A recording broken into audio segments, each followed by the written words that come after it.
Hi, I'm Patrick Strom, Head of Product Success at i4SEE. We're here in Copenhagen, Denmark for the WindEurope Electric City 2021 event.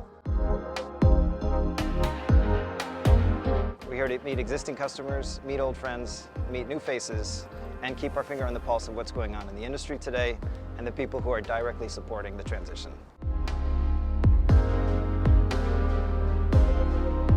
So let us bring you inside and give you a look behind the curtain at what's going on in the wind industry today.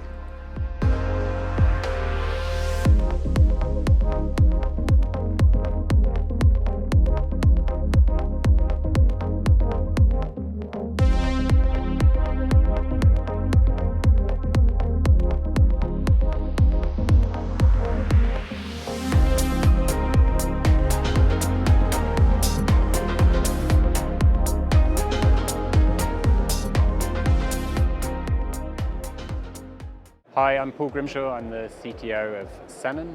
We work in optimizing and operating offshore wind farms through software. So what brings us to Copenhagen?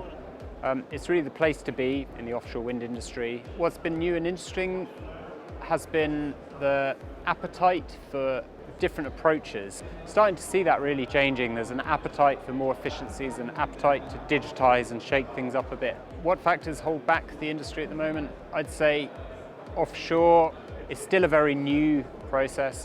Like in the control centers, they're still figuring out really how to really efficiently run an operation. There's a lot of moving parts, different contractors, vessels, people, weather conditions. A lot of that's still very much hand cranked. You've got people with spreadsheets moving stuff around. You've got an SAP system somewhere in the back office. There's no real coherent system to run the whole aspect. And for example, if weather data, when the turbines are down due to weather conditions, is often just excluded from contractual KPIs. So doesn't even show up on the radar of how efficient your wind farms run. You'll see situations where teams will come into work, they'll look at the forecast, they call off all the work for the day. You've got hundreds of thousands of euros potentially lost production because those turbines aren't being fixed or restarted, just due to one person's call on the weather. But I think a lot of talk on optimization often sits with power performance, and of course you lose significant power for underperforming turbines, but what we've seen is a lot of energy is lost due to just inefficient planning and use of resource rather than pure performance.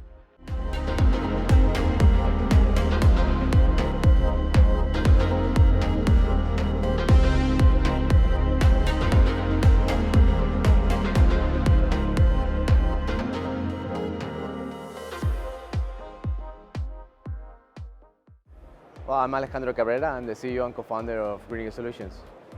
Well, I think Copenhagen was an opportunity after a long time of not seeing people in person.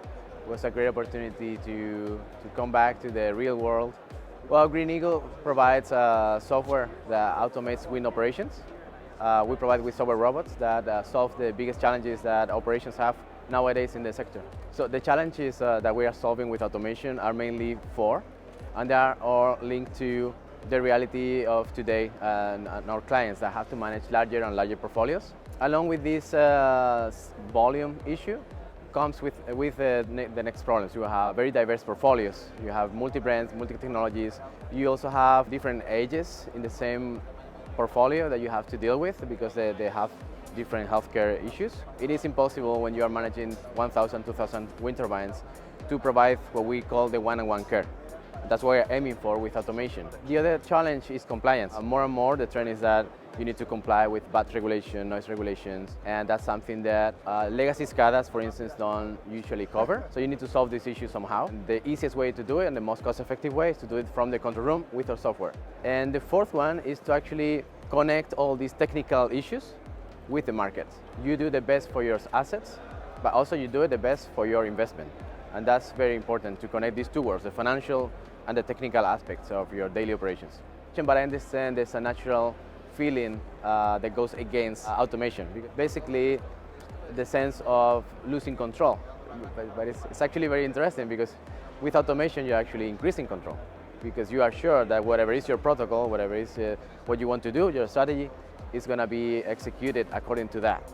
I like to say that it's addictive because there's something that activates this spiral of automation that you don't stop anymore. You are like, okay, so if we have done this, can we actually take into account that this specific turbine just changed the gearbox to apply a different protocol for this specific wind turbine? It's actually really exciting when you see this spiral of automation happening, because it's also the spiral of efficiency and the spiral of revenue increase in the end.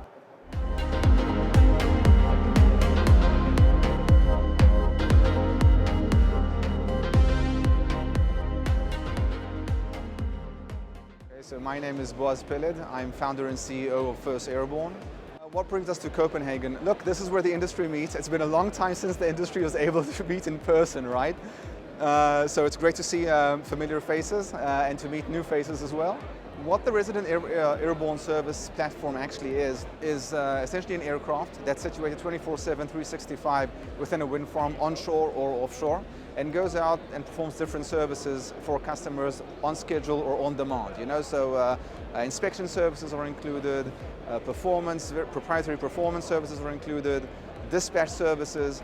With respect to challenges of owners and operators, I think the case is exceptionally clear, perhaps more so than it was in previous years. To put it very bluntly, there's no manpower. Very bluntly. Assets are remote. They're so high. The elements, you know, they're battling the elements day in, day out, so availability is so low, you know, so that means that there is a scream out for automation. That can mean software automation, robotic automation, a convergence of both robots and software automation. So I think if you want to draw a line under it, automation is in dire need in this industry. The other one obviously has always been increasing production from the asset base, you know, from the actual design of wind turbines. What we do is we have our own proprietary wind sensor on board the aircraft, which is called Windborne, and we're able to basically bounce from turbine to turbine and ask a simple question: what do you feel? You know, because we know exactly the wind that's going to be harvested by that wind turbine within a few seconds, and then that production that comes out of the turbine can be compared to the wind resource which is actually being inhaled or harvested by that wind turbine. I think the last campaign was completed about 10 days ago. 2 turbines lifted their AEP by about 3%. That's millions over the lifetimes of the turbine. There was no other way to know. And a robot jumping from one to the next was able to very quickly give that kind of insight.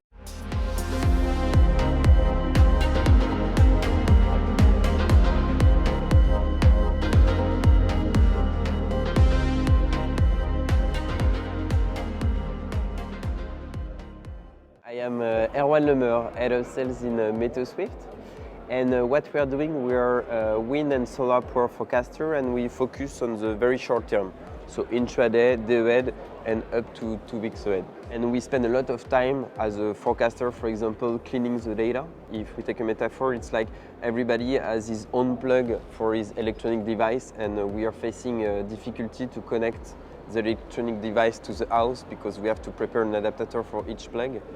I believe if we share all common practice and we increase data transparency, then we could all save time and spend this time to use existing talent there is in the industry, existing tool, to then optimize the project.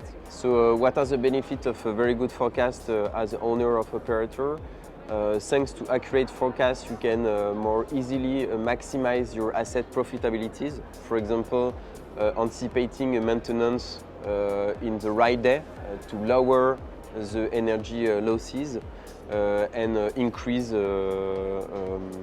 then your profitability.